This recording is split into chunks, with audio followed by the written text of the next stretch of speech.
Hey, so I just filmed a book review on Damned, and I'm apparently getting old and can't sit on the floor for more than 45 seconds without my butt hurting.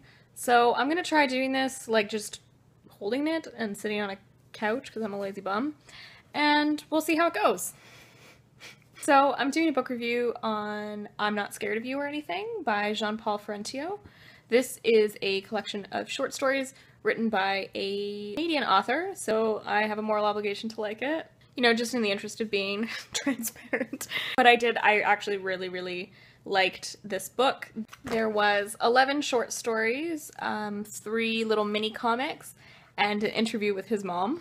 Yeah, all of the stories were very character-based. They all had interesting characters. The characters all kind of had this kind of quirky sadness to them. Some of them were children, and some of them were teenagers and adults, so we kind of had a nice lifespan. Although the characters in the stories were all very different from each other, there was this sense of sadness to all of them, and not fitting in and wanting to fit in, and just feeling kind of alone and isolated was, I feel like, a theme throughout all of the stories.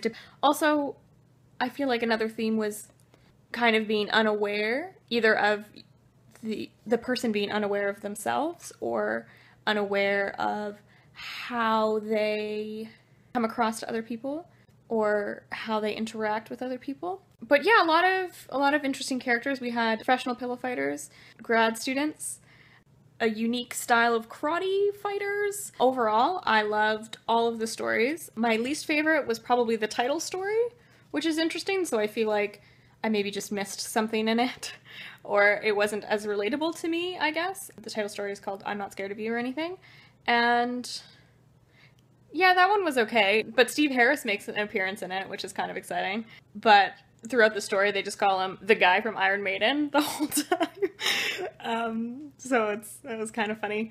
Yeah, all of the other ones I really liked. I found that the characters were all very quirky, but at the same time very human and very relatable, which is always an interesting mix because you have the experience of feeling like you're inside someone else's head that is different than you, but at the same time being able to draw those similarities between yourself and this character that in real life you would probably never meet and never have the opportunity to connect with. So my favorite story in here was called The Parable of Brian Dong, and it's about a kid who is lunch buddies with the most popular kid in school, and he loves getting to spend time with him because it makes him feel important and cool. Kid is, you know, kind of awkward. I mean, it's a short story, so I can't say too much about it without giving the whole thing away, but in that amount of time, you know, you just felt like you knew the character so well, and the end was amazing. It floored me. I just sat and stared at the page for a good 30 seconds in shock of what just happened. Even though, you know, I had only known this character for a couple pages, that story was amazing. It will definitely go down as one of my favorite short stories of all time. I think he does a really good job at developing characters in a short period of time. And not even just developing characters, but developing characters that are unique and quirky and have layers to them and are kind of complex. And at the same time, experience emotions and feelings that you can relate with in like 10 pages. It's bananas. It was really good. I really liked it. There was also a few comics in it as well. There was Critical Theory Archie, which I've never taken a critical theory course, so I feel like I wasn't able to appreciate that. There was also Mr. Spock saying things from girls in comic book form, as well as quotes from Teen Wolf. I feel like I also wasn't able to appreciate those because I've never seen any of those 3 things, but again, I think that's, you know, just a testament to my lack of knowledge in pop culture, other than a testament to the book. I'm sure that they would be funny had I had more of a context for them.